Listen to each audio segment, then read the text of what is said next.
Question number 9।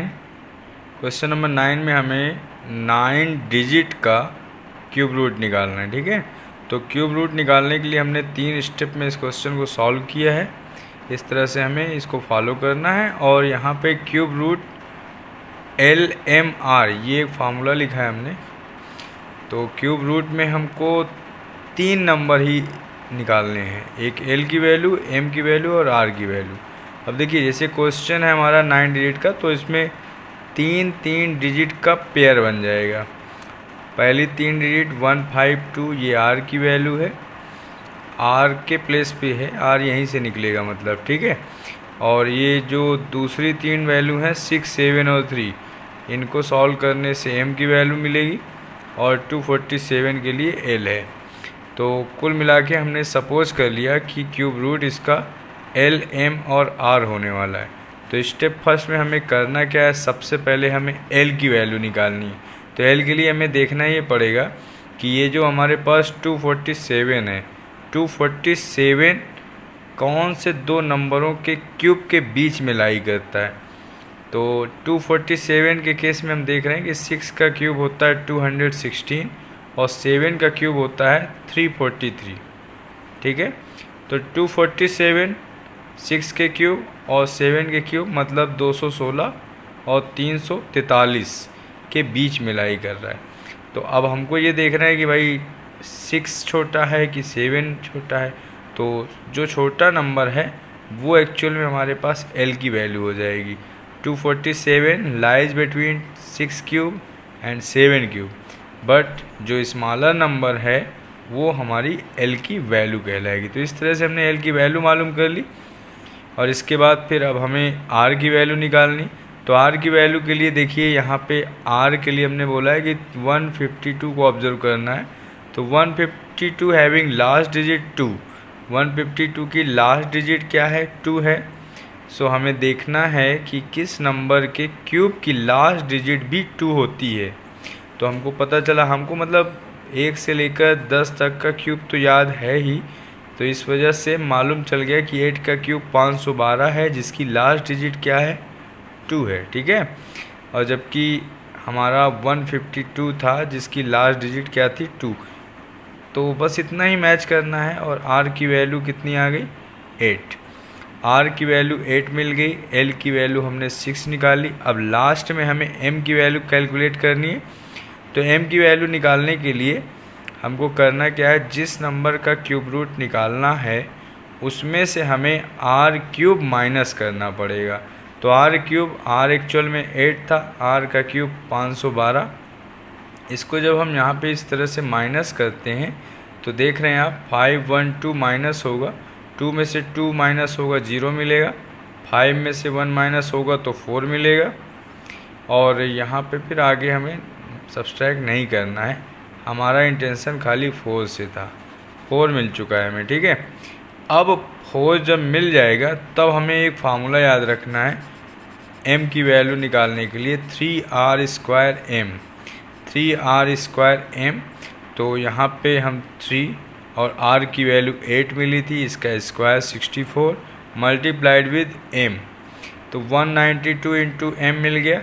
अब हमें यहाँ पे 192 मल्टीप्लाई M में ये सोचना है कि हम M की वैल्यू अब क्या पुट कर दें यहाँ पर, जिससे कि हमको ये 4 मिल जाए।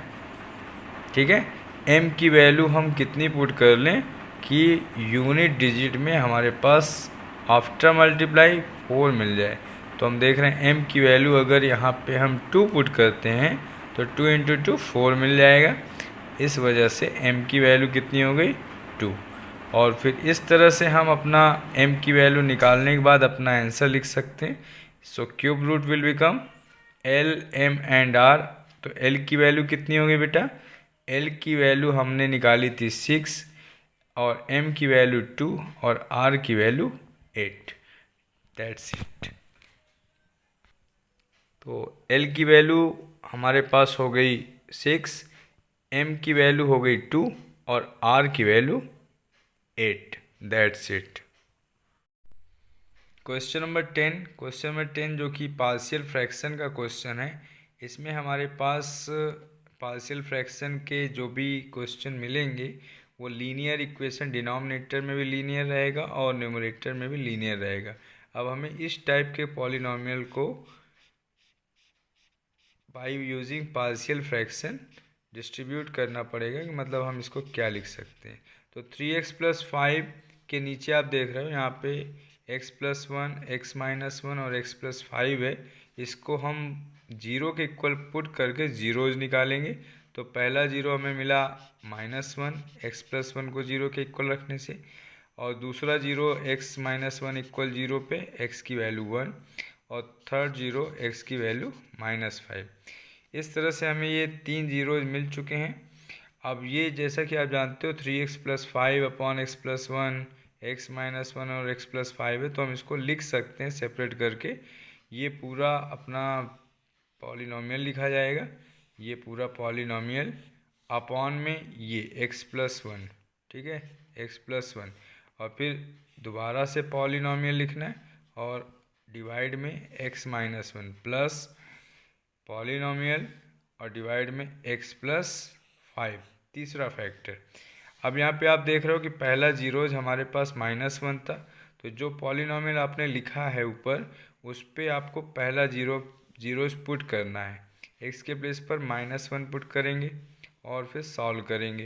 लेकिन हाँ, एक चीज़ का ध्यान रखना है कि ये जहाँ पे x के प्लेस x+1 है, यहाँ पे अगर आपने -1 पुट किया तो ये जीरो हो रहा है, तो उसको आप इग्नोर करके चलोगे। बाकी जहाँ जीरो नहीं हो रहा है वहाँ पे आप जीरोज को पुट करके अपनी वैल्यू इवेलुएट करोगे।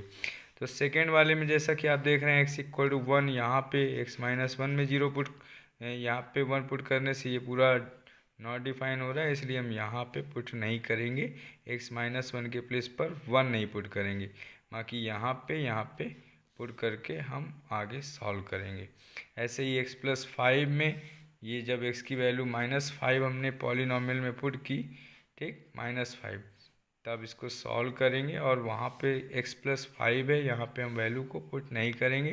बाकी सॉल्व करने से हमें मिल रहा है 5 - 3 2/-8 मल्टीप्लाई करने पर, और यहाँ पे 5 3 8 अपॉन 5 1 6 2 12, और ये 5 - 15 - 10, और ये -4 -6 24 हो गया, ठीक है। अब जब सॉल्व कर लेंगे तो कैंसिल आउट करने के बाद ये हमारे पास फाइनल सॉल्यूशन हो जाएगा, ठीक है। ये भी आसान है। Okay, that's it.